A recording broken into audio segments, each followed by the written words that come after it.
Next up, we're working with the side rails. These massive rails are 82.5 inches long, 6 inches wide, and 1 3/4 inches thick. The first step is to cut the tenons. The blue tape shows you the material that'll be left after the stock is removed. I use a cutting gauge to scribe the tenon shoulders. Then, at the table saw, I use a crosscut sled and a dado stack to create the tenons. A quick test fit shows me that I've got some material to remove. I make a slight adjustment with the shoulder plane, and now the rail sits nice and flush with the footboard. The headboard tenon test fit shows that the tenon is just a bit too thick. Just a pass or two from the rabbiting block plane does the trick. And at that point, I was able to do a full test fit. Everything looks pretty good. The rails are held in the headboard mortise with carriage bolts. I start by drilling through the mortise floor and into the tenon itself. Both bolts have some lateral movement for expansion and contraction. Using the starting holes as a guide, I continue to drill into the rail tenon to full depth.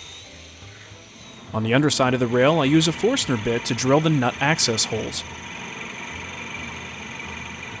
Now because the bolts have a square section under the head, we'll need to square up the holes. Using a square punch and some layout lines, this is easy enough.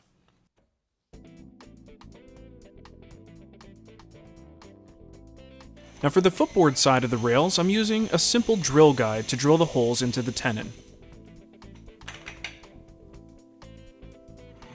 Of course, we'll need nut access holes here as well. For the connection to the footboard, I'm going to drill and thread a set of holes. Using a tap, I slowly create the threads in the babinga. The key here is to go very slow. Now for more on this process of threading holes in wood, check out episode 167, Tapping Threads in Wood. The threaded rod fits perfectly. Now we need to bring our 1 3/4 inch thick rails up to 3 inches by gluing a couple of 1 1/4 inch strips to the main rail. With careful attention to grain direction and materials, the rail will appear as one piece. Because the add-on piece covers the nut access holes, I'll relieve some material with the oscillating spindle sander. And after a little routing, the nut holes and the add-on strip have a really nice soft look. The outside strip is attached with glue and dominoes.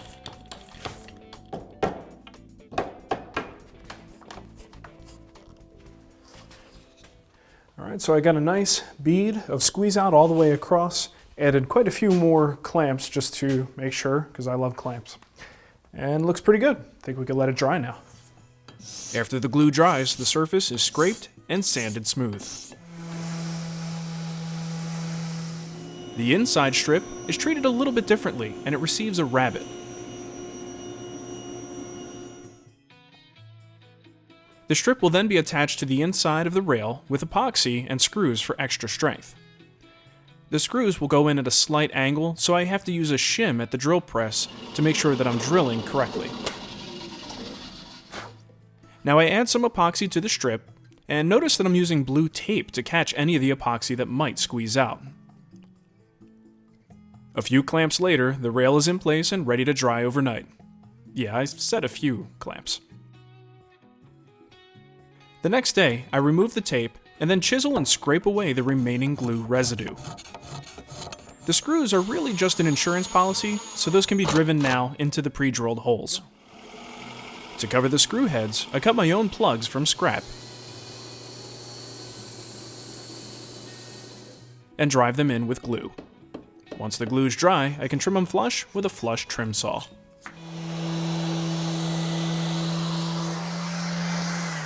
As you can see, with a decent color and grain match, and making sure that the plug's grain direction goes in the same grain direction as the piece you're putting it into, you can get a pretty good disguisable sort of plug here.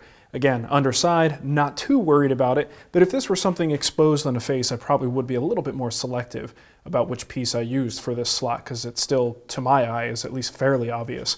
But on the underside of a bed rail like this, really not too worried about it. Next time on The Wood Whisperer.